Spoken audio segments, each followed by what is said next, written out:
go. Hi guys. If you're new here, then welcome. My name is Lindsay. This is Jess, and we're here every Tuesday at 7:30 to answer some questions sent in by you guys.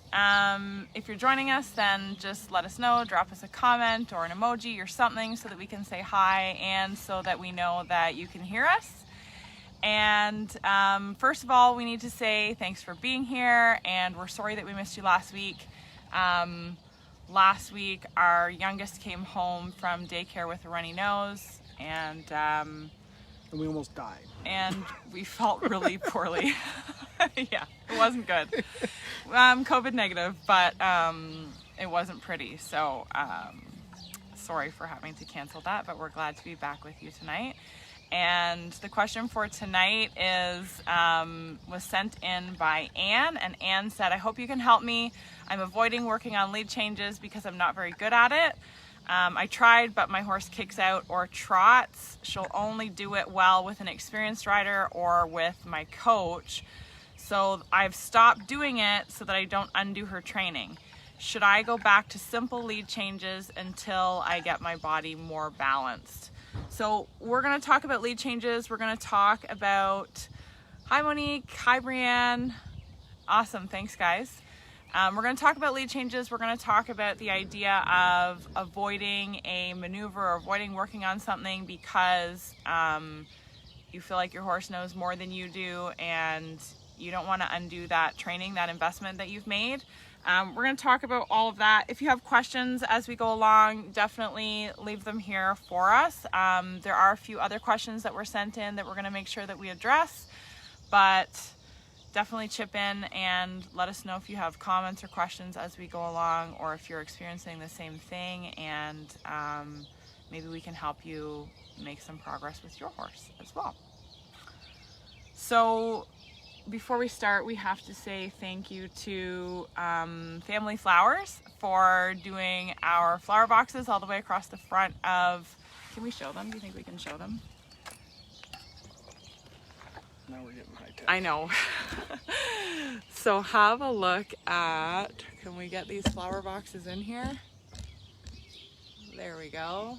So Family Flowers did our flower boxes that go all the way along the front of our barn. They're beautiful. They also made us up some, hold on a second, here we go. They also made us up some planters that go on either side of our door, which are absolutely beautiful, and they surprised us with those. So thank you to Ed and Annette and Family Flowers. And we also have to, where's your thing? We also have to shout out to Monique and Hoffer Designs, because Monique made us, oh, and you spilled all over your pants. Apparently you can't Nothing put them wrong upside with the down. tumbler. No, it has a hole for drinking, and Jesse didn't know how to operate it. Monique made us these. I have a tumbler. Jesse has an insulated cup, and she made them with our signatures on them and our logos. Yeah. There you go. All right. Cool. So you can check out Hoffer Designs and see all the things that Monique makes. She does custom tumblers. She also does custom leatherwork. She has some really cute belts and stuff for kids that I saw on there. I will make sure that I tag, I'll make sure that I tag Monique in there so that you guys can connect with her if you are interested in getting something made up. And what else did we have to? The other thing we had to talk about was Everly. So anybody who has followed us for some time knows that we have become pretty involved with a little girl named Everly who had pulmonary hypertension and had to have a double lung transplant, and that happened just over a year ago. July 13th was the first anniversary of her new lungs, and we are thrilled to report that on, did I say January? June. Okay, good. On June 13th, she was out and she rode for the first time. So some of you guys saw that photo and or some of those photos and posts and things. And we are looking forward to getting Everly back into some regular lessons. I know you guys are anxious to hear all of the updates about Everly and her progress and to see her riding and everything again, so we'll try to keep up with those. Obviously we couldn't have her out while we were sick, but we're hoping to have her out a whole bunch more. So any of you guys that have the Ride for Everly t-shirts or made donations, you can pull those back out and celebrate along with us and Everly, who is thrilled, and her family, who are thrilled to be back riding. Right? It's good to see them. It was, yeah. It's going to be awesome to get her riding again. Their new lungs. It's such a transition, eh? Not having to have the oxygen tanks or... Well, she just walked around. Yeah, have a timer on my phone to make sure we check her, make sure that she's okay and all that stuff. So that's what's going on around here. And now we should get into this question. So do you want to start? I had Lindsay and Jess, I hope you can help me. I'm avoiding working on lead changes because I'm not very good at it. I tried, but my horse kicks out her trots. She'll only do it well with an experienced rider or my coach, so I've stopped doing it so that I don't undo her training. Should I go back to simple lead changes until I get my body more balanced?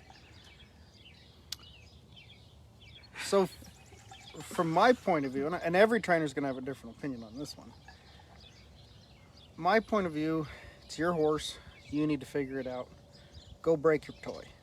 And I tell people that all the time. Go break your toy, bring it back, we'll figure it out. You are better to ride them and get it figured out. And sometimes you're going to break them a little bit before they get better. But you got to ride a million lead changes. An old guy told me one time, he says, you do 500 lead changes, you'll start to think you got it figured out. It takes a lot of lead changes, so you better do it.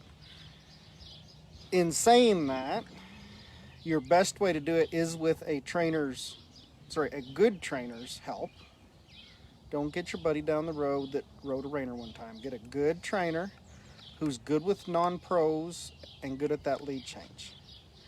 And if you can, your best bet, especially with the lead changes, is let's say you have a week's vacation from work and you can go every morning for a week and you can work on that multiple days. I think that's when it gets the best. If you know you have a problem, like let's say you're having trouble with your lead changes. Yeah, you can't work on it every once in a while. Yeah. So if you know you have a week coming up, boy, get right in on it. And my mentality is with horses and people, if you got a problem, let's start at that. Let's go right into it. Let's figure out what that problem is and let's get working on it. You got to have some information on that or some knowledge on that too.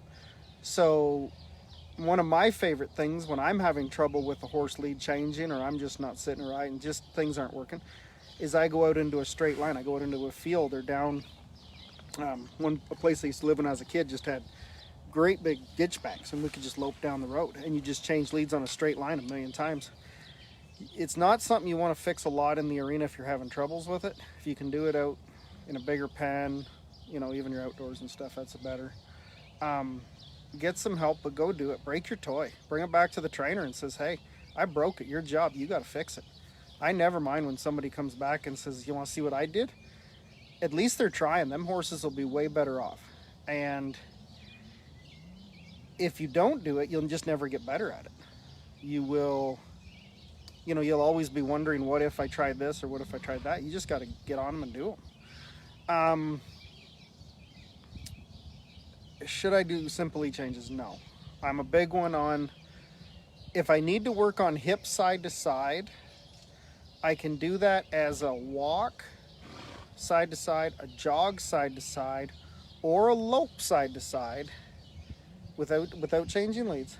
But I never ever lope, break to a trot to work on that side to side and then lope off.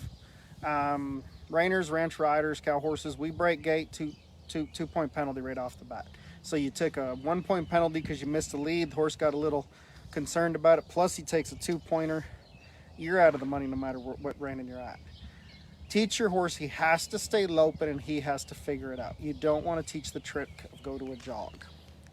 And that's my point of view. And a lot of trainers don't like, that everybody has their own opinions, don't let people alone with their horses, they'll break them. It's your play toy. Those horses will figure it out. They'll come back to you. It's your play toy. If you're going to get better, you gotta ride a few. You might mess it up, but you won't learn unless you try it and mess it up. Do it with some knowledge behind you. You know, do I go down the road? Do I, you know, do all that stuff? You know, but you got to do it a bunch. Just get out there and do it.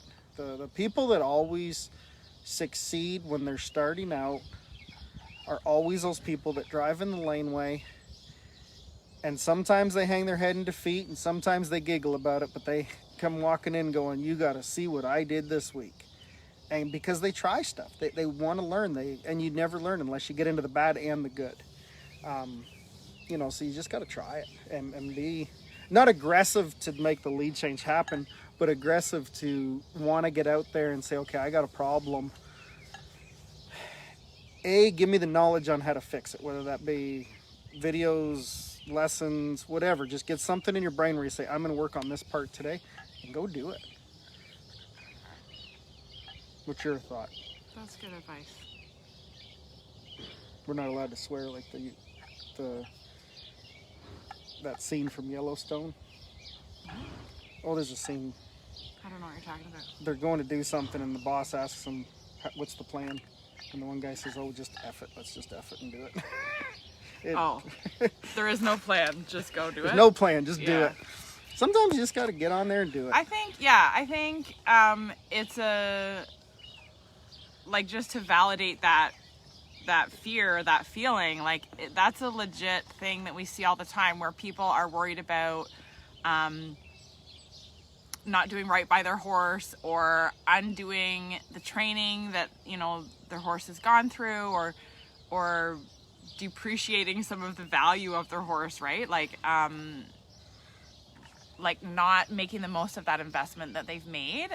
You know, I think that's valid. Those are all, you know, valid things to be worried about, but it doesn't, like Jesse said, it doesn't work unless you try to make it work. And that's with any maneuver or any, you know, if you're trying to do a credit earning maneuver versus just to get a zero, you know, anywhere in your riding, you have to try it. You have to be vulnerable and put yourself out there and let all the ugly show, and try to get some help from the best possible help that you can, to help put it back together and kind of come up with a plan moving forward.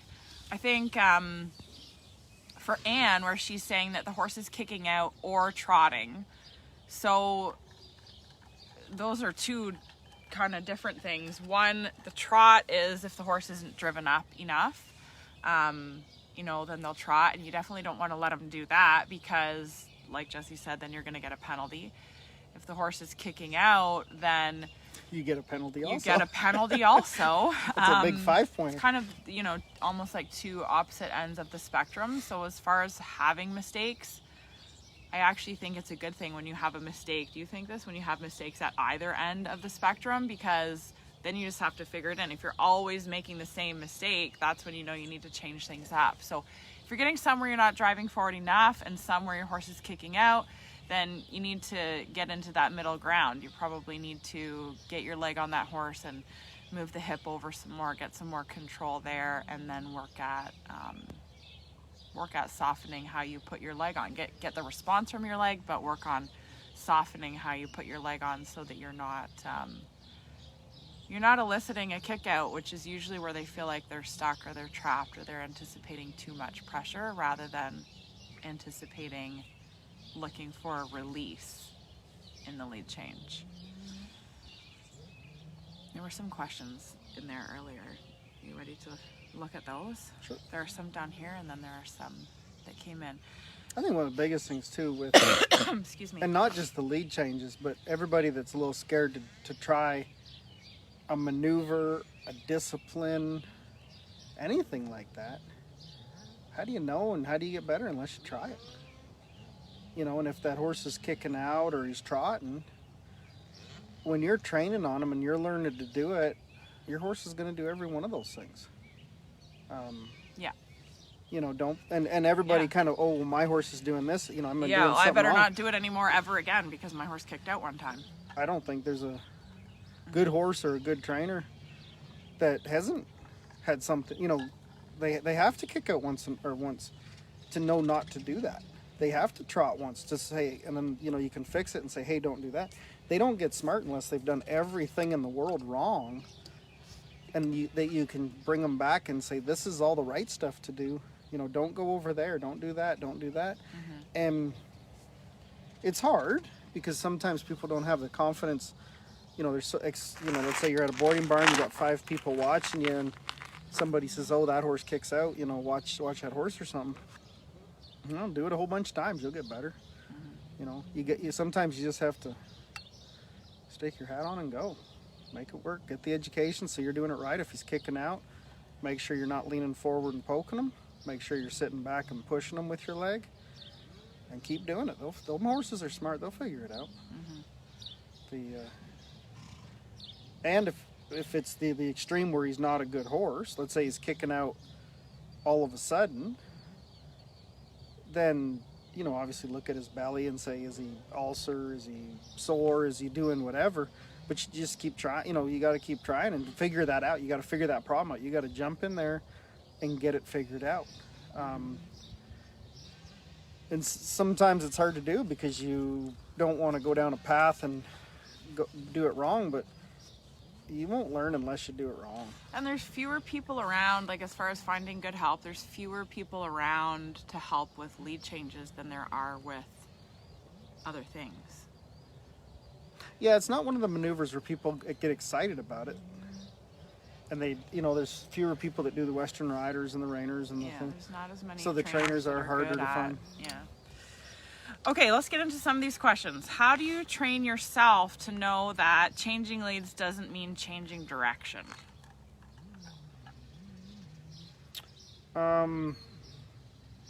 First, I like to do them a lot out in the field where I'm just going straight down a field. You know, I half pass them over, get that hip, you know, get that inside hock traveling further to, let's say, to the right. They're bent to the right. Half pass them over a couple steps, then I switch, I make them go the other way. But I keep going straight down that thing so that they don't even think they're changing directions. They have no idea that they're supposed to change directions. Show horses that we're trying to keep because they've been shown a bunch and they know they're going to go left and right. Those ones, we have a few exercises. One that I love to do is I run a circle to the right on a counter canter. So I'm going to the right on the left lead. I come through center, I change leads, and I go the other way. So I just do a figure 8, and the entire time I'm counter cantering. So when I change leads, I bring them back the other way from changing direction. They actually think changing leads means you head back. Like if I change them to the left, they actually go back to the right just a little bit. And that maintains them so those beginners, green Rainer, rookies, and all those don't get into trouble with them horses leaning off. And never let them lean off a little bit. One thing that absolutely blows my mind, and where people get into trouble with this and other things, is the sentence, well, he only leaned a little bit. And if you let them push on you a little bit, when you go to show them and you put speed behind it and you put pressure on them, they'll push them harder. As soon as there is resistance and they are pushing, you need to go the other way.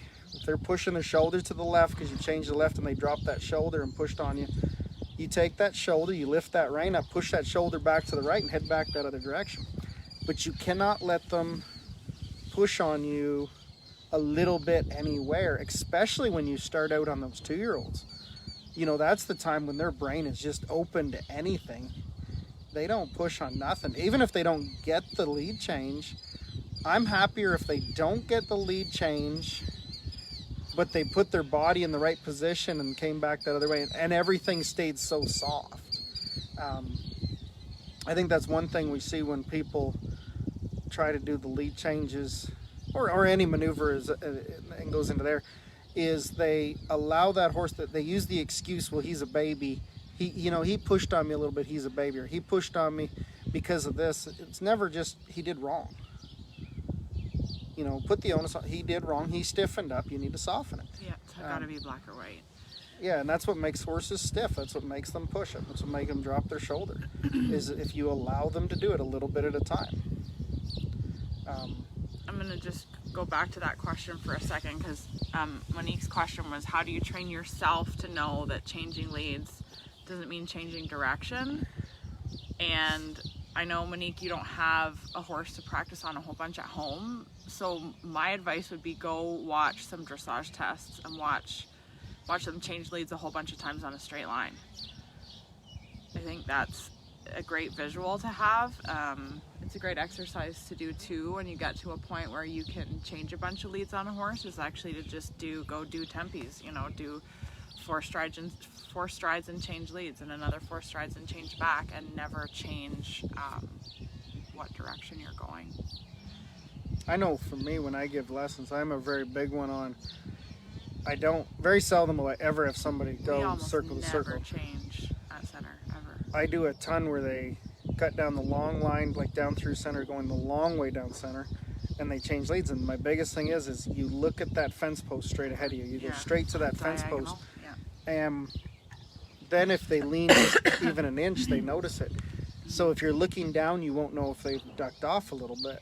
If you're leaning forward and checking them out, you have no idea where they are. When you sit up, puts all your weight into your hips so you drive properly, and you stare at an object. You have to have something visually in front of you that you can stare at so that you know you have kept them straight. Mm-hmm. You know, and it's just a matter of do it a million times. Horses that I show, very, very seldom have I ever went through center and changed a right to a left on them circles. Again, I will change from a counter canter to a counter canter. I'll change leads and then just go straight. I will do everything in my power to not let them shoulders drop. And, you know, we just do exercise after exercise, and, you know, lead change on straight lines and all that kind of stuff, just to make sure that the rookies and the beginners can follow up on it and ride it, because those horses aren't trying to grab the bridle, throw that shoulder down and go left. You know, that's such a big thing. Okay, the next question was, how do I keep my hips in balance when it feels like everything shifts so dramatically? There's more to that question I'd like to ask, because where does the shift, like front to back, side to side? If it's a horse that shifts, like charges forward, by sitting back you keep your rhythm and you don't push them into it to go faster, and you use your leg better. If it's side to side, he's lost steering.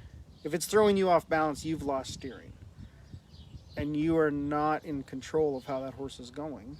I think maybe I'm going the wrong thing, but that's what I'm taking that question as. Mm-hmm. So then again, I'm back to that. You go to that post. Where's that straight line? Everything goes into where is that straight line, that you know where it is. Another good one I love to do is drag the pen and have people ride on it and change leads, and then they look down in the dirt after they've done it, and you can see whether it's straight or not. We actually did that this morning in my lesson. We were using the dirt lines. Yeah. Excuse me. I think, Monique, for that question, if you feel like your hips are getting thrown around dramatically by the lead change, then it comes back to the idea of, are you following your horse's motion, or are you giving the horse the motion? Because you should be giving the horse the motion through the lead change. So if you feel like you are getting thrown around, you need to be in a position where you're giving the motion more, if that makes sense. That whole idea of, I think I see a lot of people freeze up in their lead change where, you know, their hip is swinging in the lope rhythm, it's swinging, and then it freezes up for that lead change, and then it starts swinging again when they go into the new lead, hopefully the new lead. And then that creates that stiffness. It creates the same issue with the horse, where the horse is loping, and then they stiffen up, and they sometimes do that, you know, where they really jolt or throw their body forward and get back into the lope. You have to stay loose and forward and giving the direction all the way through the change. It's hard to give advice about lead changes like this without showing it or having somebody here. There's so many things that can kind of go funky. So what were some of these questions that we had back here? There was one about a horse that is anticipating, I saw. It looks like some of you guys are getting cut off a little bit and having to jump back on. What's the best way to set up for a good change? That's Anne had a question. A different Anne had a question about that. So to teach the babies how to, before they start learning how to change leads, is I will lope them, let's say on the left lead, I'll pick up that left chin, I'll really bring them up and arc them to the left. I put my right spur on and I lope them sideways a little bit, get them moving sideways. Make that hip be the thing that leads them over. Everything we do when you change leads, it's always or hip first. It has to be hip first. What's the best way to set them up for a change? It's a lot of to set them up in so many different ways you can set. You mean set up when you're going to a horse show, or set them up if you're teaching them, or set them up if they already know how to do it and you're trying to figure it out. There's a lot of different things there. Babies, I do that, and then as they get more broke, I just have to lift. I just have to lift them up less and less and less.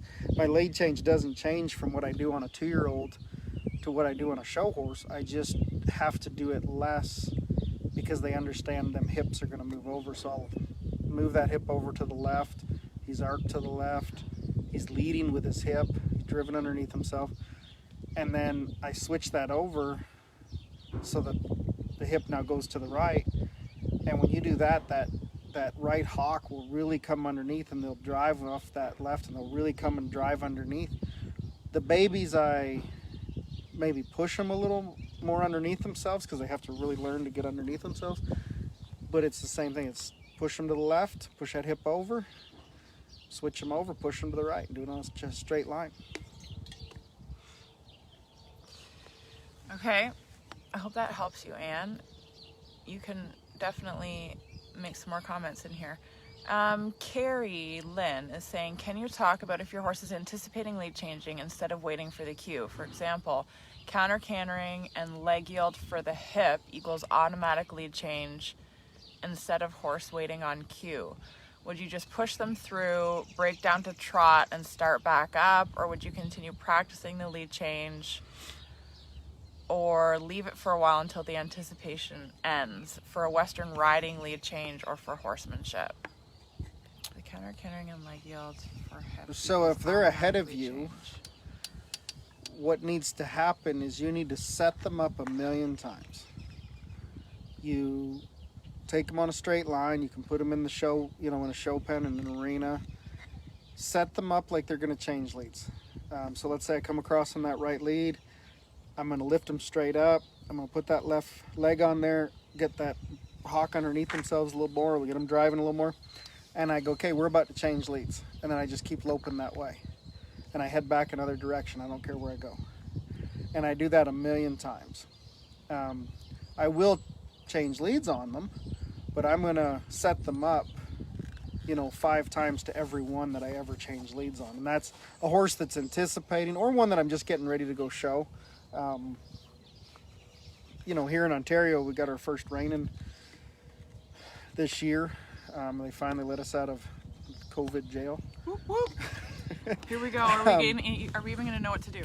And, tonight I think I changed leads on the one horse I'm going to show twice, but I likely set her up, 10 times. It's all about you wait for me, no matter what maneuver it is. If they're ahead of you, they're pushing on you. So you find out where they're pushing. Did they push in that shoulder to get the lead change? If so, then you need to grab that shoulder with that rein and soften that up. Bring them back through, set them up again, set them up again.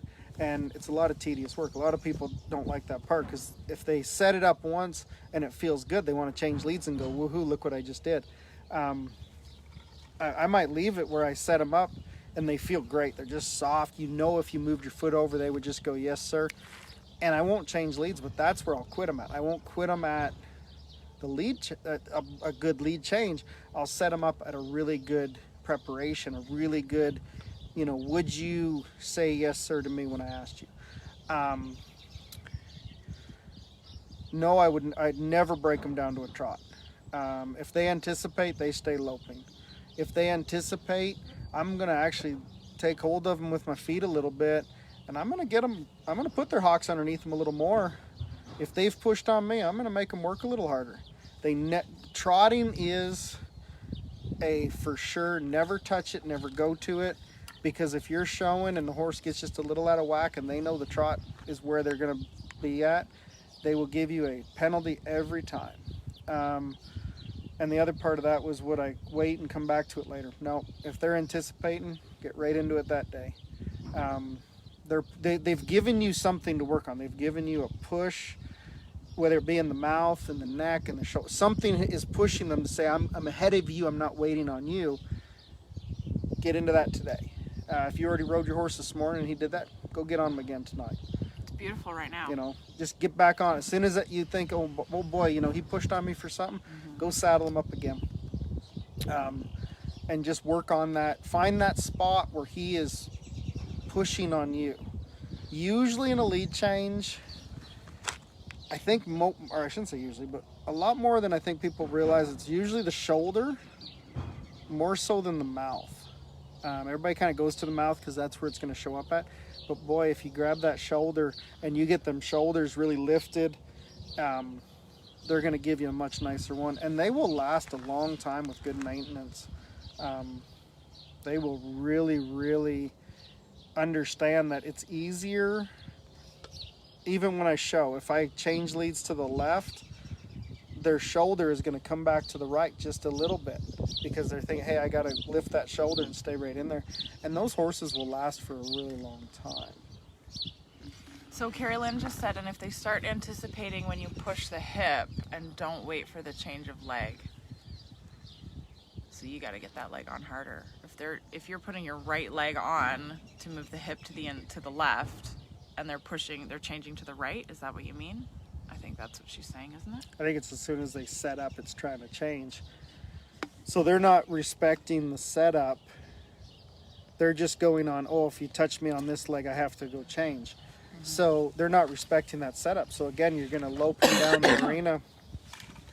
And let's say they're on the left lead. I'm going to put that hip into the left as if it's starting to set them up to a right-hand change.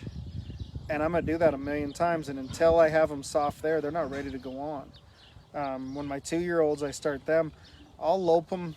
Kind of a brief idea of the exercise. When I'm loping around an arena, let's say in a big rectangle, when I go down my long lines, I will always slide my outside leg back a little bit and make them track them hocks into the inside just a little bit. And I'll just keep picking them up under there and keep putting that hock to that inside just a little bit, so that they're always thinking that leg does not mean steer, and that leg does not mean we're going to change leads. It's only, I'm going to set that hip up. I'm going to set that hip up. You know, and you can't do that setup enough. It's so important that you do that over and over again without the actual maneuver, so that they don't mentally get ahead of you. Part of that too is at some point you also have to realize some horses are more mentally ahead of you anyways. So it might not be that you're doing something wrong, you just need to do more of it with that horse. If he's a little more mentally ahead of you, let's say I have a horse that's just a little more, you know, I know my job, let's go do it. I got to work on those ones, like let's say before I show them, I'm going to go more and more on that setup and not changing, more and more on that setup, bring them back the other way. You know, at some point, put some of the pressure on the horse to say, hey, you know, you need to step up here. I see that a lot where people come for lessons and, oh, I'm doing something wrong, I know I am. Well, at some point, you just say your horse is stiff too. You know, you can work on yourself, being square, putting your hips properly in the saddle, all that stuff. But at some point, them horses do need to get pulled on a little bit and say, hey, you're going to stay soft in here for me. You know, you're going to play this game for me. I feed you, I house you, I keep you. I pay all your bills. You got to play this game. Ride them hard. Yeah. Okay. Carrie Lynn, I hope that was helpful to you. I'm gonna also just give you my advice real quick, and that is just go counter canter. Go counter canter, counter canter, counter canter, counter canter, counter canter. Every once in a while, change, but no, counter canter right, not just be on the wrong lead. Find them stiff shoulders and counter canter. I didn't argue when you made your answers. Not arguing. No, no. Just simply saying, do it right. Counter canter, drive them up, make the counter canter feel really unnatural and totally manufactured. If your horse is anticipating the lead change and he's trying to change on you, it's probably a good lead changer. So you need to try to simplify it as much as you can. Drive them over into the wrong lead, drive them over into the counter canter, and really drive them up and make it uncomfortable, and then make the release be the lead change. But anytime that he tries to anticipate changing, he's getting ahead and thinking about the changing, just keep counter cantering and keep making that counter canter more and more challenging. I think that's the simplest. That's the simplest way that I can break it down. Do you have anything else that you want to add? I've been working on it. Stiffen the hip, trying to push that hip around every stride. Yeah. Person or horse? Stiffen the hip. Keep at it. Probably both. Yeah, I guess if you're stiff in the hip, it's probably both. Yeah. Okay. Thank you for joining us tonight, guys. I hope that gave you some insight. Lead change stuff is hard to help with. Without seeing it. It's hard to help with without seeing it, but there was a few things in there. Don't trot. Don't go back to a simple lead change. Look at something and stay straight. Use the longest, straightest line that you can. What else did we say? If you want to watch something to get a good visual for lead changes, go look at some dressage tempies. Just look up at a post, keep driving. Don't put it off. Keep working at it. Work at it, work at it, work at it, work at it, work at it. Find some really excellent help and show up, and don't hide it. Don't hide your lead change and then at the very end be like, maybe I should work some lead changes because I haven't been working them at all. Show up. Tell us that your lead change is a complete disaster and let us help you with it. I like watching it when people come up and say, I have something really unique. Look at what I did. Hardly anybody says that, though. Some of my customers do. Most people are like, oh, I should probably work on a lead change because I haven't worked it yet and I bought my horse last year. Yeah, well, some people do that. Yeah. We got a horse show next week. Maybe I should work on a lead change. You don't fix them unless you get in and work on them. You got to work on them so much, and you got to work on them so much where they're ugly at the beginning. You know, you got to let it, like so many things, you got to let it be ugly until you get to that smooth part. It's not just going to be smooth, and you're not going to be able to just do it with a whole bunch of finesse right off the bat. Right? It's like you learning the computer, how to use the computer. Some of them... You don't turn it on right. No, because I just gave up even trying. I did exactly what I said. I just gave up. On the keyboard, and then eventually you'll be good at it if you keep at it. I'm not going to try that, Hurt. I gave up. You're giving up. Great inspiration after telling everybody to go. I have no desire to get good at the computer. Okay, on that note, we have a really great online program. Thank you for being here tonight, you guys. Thanks for sending in questions. If you have more questions, you can email them to us at hayescofelph@gmail.com. If you have questions about lessons and clinics and in-person things, you can check out our website. If you have questions about our online coaching program, where we do dive in deeper to some of these things with videos and checklists and audio lessons and writing plans and all the things, then you can check that out at momentumhcph.com.